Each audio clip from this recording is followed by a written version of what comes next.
વલસાડ તાલુકાના ડુંગરી ગામ સ્થિત રામજી મંદિર હોલ ખાતે શિવશક્તિ મહેંદી આર્ટ ટ્રસ્ટ દ્વારા મહેંદી સ્પર્ધા યોજાઈ।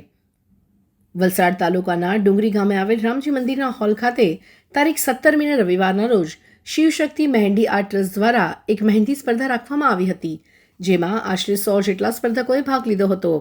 સ્પર્ધામાં વિજેતાઓને સંસ્થા તરફથી ટ્રોફી તેમજ સર્ટિફિકેટ આપવામાં આવ્યા હતા। આ કાર્યક્રમમાં મુખ્ય મહેમાન તરીકે પીઆઈ ઉર્વશીબેન હાજર રહ્યા હતા। તેમણે નારી સશક્તિકરણ વિશે સમજ આપી હતી। ડુંગરી ગામના સરપંચ પ્રીતિબેન આશિષભાઈ દેસાઈ, ગ્રામ પંચાયત સભ્ય શીતલબેન પટેલ, ડુંગરીના શિક્ષક શારદાબેન, ફણસવાડાના ગંગાબેન બાબુભાઈ પટેલ, મનમોહનભાઈ બાબુભાઈ પટેલ તેમજ ડેપ્યુટી સરપંચ જય રજનીશભાઈ આહિર કાર્યક્રમમાં ઉપસ્થિત રહ્યા હતા। કાર્યક્રમને સફળ બનાવવા આયોજક ભૂમિ પટેલ અને ચીની પટેલે ભારે જહેમત ઉઠાવી હતી। મારું નામ ભૂમિ સોલંકી છે। હું બિલીમોરાથી આવી છું અને આજે હું ડુંગરી કોમ્પિટિશનમાં આવી હતી અને મારો આજે ફર્સ્ટ પ્રાઇઝ આવ્યો છે, જેથી મને આજે ખૂબ આનંદ થાય છે। मैं છું આશિયા શેખ, મહેંદી આર્ટિસ્ટ ફ્રોમ બિલીમોરા।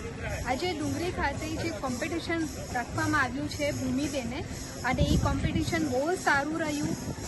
છોકરીઓને જે પ્રેરણા અહીંયાથી મળી છે, જે એક કોમ્પિટિશન નથી, એક ઇન્સ્પિરેશન અને મોટિવેશનનું એક જરિયો છે, અને એ બહુ જ સારી રીતના થયું અને આગળ પણ આવા કાર્ય કરતા રહો, એના માટે શુભેચ્છા।